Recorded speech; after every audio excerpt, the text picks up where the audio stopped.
Hello guys, তোমরা সবাই কেমন আছো? আমি তো খুব ভালো আছি। আজকে তোমাদের জন্য এমন একটা ভিডিও নিয়ে এসেছি যেটা আমার মনের খুব কাছের, যেটা শ্যুট করা হয়েছিল অনেক দিন আগে। একটু ব্যস্ততার কারণে তোমাদের সাথে শেয়ার করতে একটু দেরি হয়ে গেল, কিন্তু জানেন তো, আনন্দের কোনো এক্সপায়ার ডেট হয় না। হ্যাঁ, অনেক অনেক বছর পর আমরা পরিবারের সবাই মিলে মেলায় ঘুরতে গিয়েছিলাম।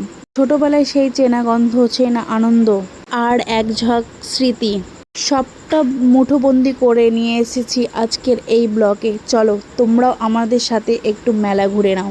কত বছর পর যে সবাই মিলে এইভাবে একসাথে বেরোলাম, সত্যি ভাবলে খুব আনন্দ হচ্ছিল। মেলায় ঢোকার পরে যখন ওই চেনা মাইকের আওয়াজ কানে এলো, সত্যি নিমিষেই মনে হচ্ছিল ছোটবেলায় পৌঁছে গেলাম। মেলায় আসল ম্যাজিক তো এখানেই।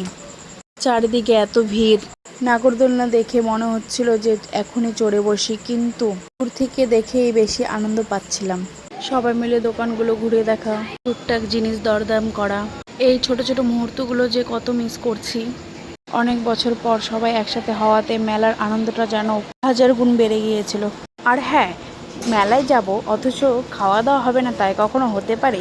অনেক দিন পর মোগলাই খেলাম, আর সবাই মিলে ভাগ করে খাওয়ার যে স্বাদ, সেটা 5 স্টার হোটেলেও পাওয়া যাবে না। মেলায় ঘোরা তো শেষ হলো, কিন্তু মনটা যেন এখনও ওখানে পড়ে আছে। অনেক বছর পর এই সুন্দর দিনটা আমাদের সারা জীবন স্মৃতিপাতায় থেকে যাবে। ভিডিওটা দিতে একটু দেরি হলেও আপনাদের কেমন লাগলো কমেন্ট করে অবশ্যই জানাবে। যদি ভালো লেগে থাকে তাহলে লাইক, কমেন্ট, শেয়ার করতে একদম ভুলবেন না। দেখা হচ্ছে পরের ব্লগে। টাটা, বাই বাই, ভালো থাকবেন সবাই।